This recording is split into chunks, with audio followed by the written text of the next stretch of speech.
Quinta-feira, 17 de novembro de 2022. Começa mais um Tálamo News. Inscreva-se em nosso canal Tálamo Podcast e fique por dentro das principais notícias do cenário nacional e internacional. Multidão fura bloqueio contra Covid na China. Enquanto estávamos tranquilos na véspera de feriado, multidões derrubaram grades e contenções na cidade de Guangzhou, no sul da China. A estrutura tentava impedir a circulação de moradores para frear um surto de coronavírus. O ato de revolta é bem incomum para o país e reforça o ressentimento do público pela rígida política de Covid-0 imposta pelo governo. Entre os surtos da doença na China, o de Guangzhou é o maior, chegando a 5.000 novos casos por dia. A situação alimenta rumores de que os lockdowns localizados podem aumentar ainda mais. Em razão disso, vídeos compartilhados no Twitter mostraram cenas caóticas da cidade, com pessoas correndo pelas ruas e protestando contra as rígidas medidas. A rede social do passarinho é bloqueada na China, e o governo também conseguiu conter os protestos no site permitidos. As hashtags relacionadas ao movimento foram removidas do Weibo, equivalente chinês ao Twitter. O preço médio de novas casas na China teve a maior queda em 7 anos, refletindo a crise imobiliária do país e evidenciando os impactos econômicos das restrições impostas. Será que Xi Jinping ainda vai insistir na ideia? Eleições nos Estados Unidos. Partido Republicano elege 218 deputados e garante o controle da Câmara nos Estados Unidos. Assustador. Serviço de segurança ucraniano descobre câmara de tortura russa em Kherson. Refazer? Justiça alemã anula eleições regionais de 2021 por falhas sistemáticas na preparação. Equipe de transição do governo Lula entrega PEC sugerindo o furo de até 198 bilhões de reais. Ontem, o vice-eleito, Geraldo Alckmin, entregou a versão inicial da PEC fura-teto para o Congresso, sugerindo um furo no teto de gastos de até quase 200 bilhões de reais. O rombo seria, principalmente, para manter o Auxílio Brasil em R$ 600. Apesar do texto entregue não trazer um prazo definido e nem travas explícitas para limitar o furo, Alckmin afirmou que não se trata de um cheque em branco e que os detalhes de valores são definidos pelos parlamentares. Quais são os próximos passos dessa novela? O relator do Orçamento Secreto de 2023, senador Marcelo Castro, afirmou que essa PEC partirá do Senado, depois, irá para a Câmara. Ainda, ressaltou que o texto apresentado pela transição serve apenas como uma sugestão. Falando em transição. Depois de algumas semanas formando a equipe de transição, ontem, Alckmin anunciou os últimos nomes dela, chegando a 283 pessoas, a maior já nomeada no país. O número é 4 vezes maior que a prevista em Lei 50. Para efeito de comparação, em 2002, Lula contou com 51 integrantes. Em 2010, Dilma teve 30, em 2018, Bolsonaro teve 31. Desta vez, são, ao todo, 31 grupos técnicos, das mais diferentes pautas, desde econômica, até povos originários, formados por dirigentes e aliados políticos, militantes, ex-ministros e, até, celebridades. O que mais foi destaque no cenário nacional? Manifestações. Polícia identifica 234 donos de caminhões em protesto no QG do Exército em Brasília. Decisão do Tribunal.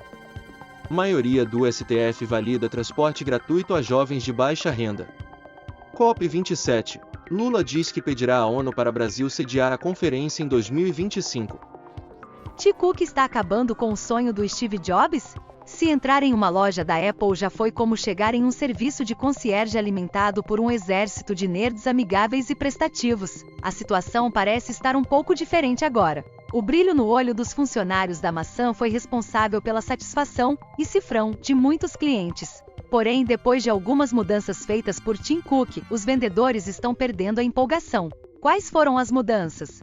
Antes, os funcionários da loja eram incentivados a se envolver com clientes até que o problema fosse resolvido. Hoje, a empresa classifica os vendedores em quantos clientes eles atendem por hora. Além disso, eles são pressionados a priorizar oportunidades de propriedade. Em palavras simples, convencer as pessoas a comprar novos aparelhos em vez de consertar os antigos. As consequências: como resultado, os funcionários estão formando sindicatos, embora apenas 2 lojas tenham feito o processo formalmente. Trabalhadores de 272 locais da empresa nos Estados Unidos estão discutindo a opção O que eles estão pedindo? Valor mais alto por hora trabalhada e menos pressão de vendas. Segundo uma funcionária da empresa, a sindicalização quer fazer valer o que ela aprendeu na própria Apple, não esperar o mínimo. E por falar na maçã, com os bloqueios da China durante a pandemia e as crescentes tensões geopolíticas entre os países, os Estados Unidos sentiram na pele as desvantagens de depender da China para a produção de seus iPhones. Assim, depois de migrar parte da sua fabricação para a Índia, a ideia, agora, é adquirir chips no seu próprio território. Segundo Tim Cook, a empresa decidiu comprar uma fábrica no Arizona, que deve começar a produção em 2024. Tim Cook está acabando com o sonho do Steve Jobs? Se entrar em uma loja da Apple já foi como chegar em um serviço de concierge alimentado por um exército de nerds amigáveis e prestativos. A situação parece estar um pouco diferente agora. O brilho no olho dos funcionários da maçã foi responsável pela satisfação e cifrão de muitos clientes. Porém, depois de algumas mudanças feitas por Tim Cook, os vendedores estão perdendo a empolgação. Quais foram as mudanças?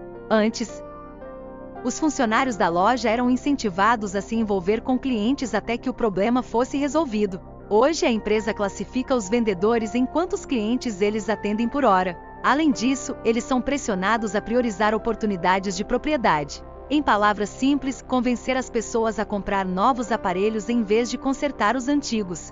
As consequências: como resultado, os funcionários estão formando sindicatos, embora apenas 2 lojas tenham feito o processo formalmente. Trabalhadores de 272 locais da empresa nos Estados Unidos estão discutindo a opção. O que eles estão pedindo? Valor mais alto por hora trabalhada e menos pressão de vendas.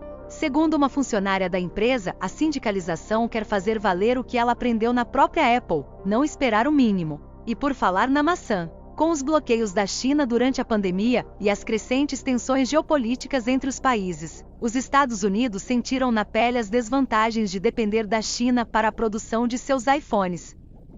Assim, depois de migrar parte da sua fabricação para a Índia, a ideia, agora, é adquirir chips no seu próprio território. Segundo Tim Cook, a empresa decidiu comprar uma fábrica no Arizona, que deve começar a produção em 2024.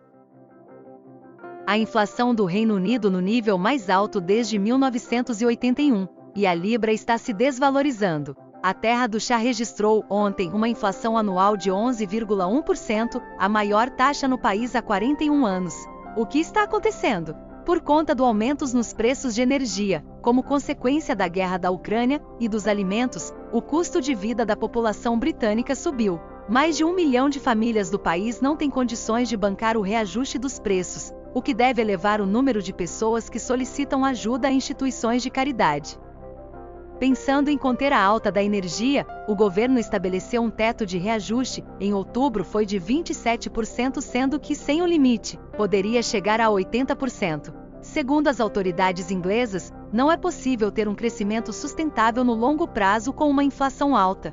Por isso, a meta é voltar com a inflação de 2% ao ano. Longa estrada pela frente. O que mais você precisa saber economicamente falando? Bolsa. O Ibovespa fechou a quarta em queda de 2,66%, aos 110.145 pontos, à espera da PEC de transição.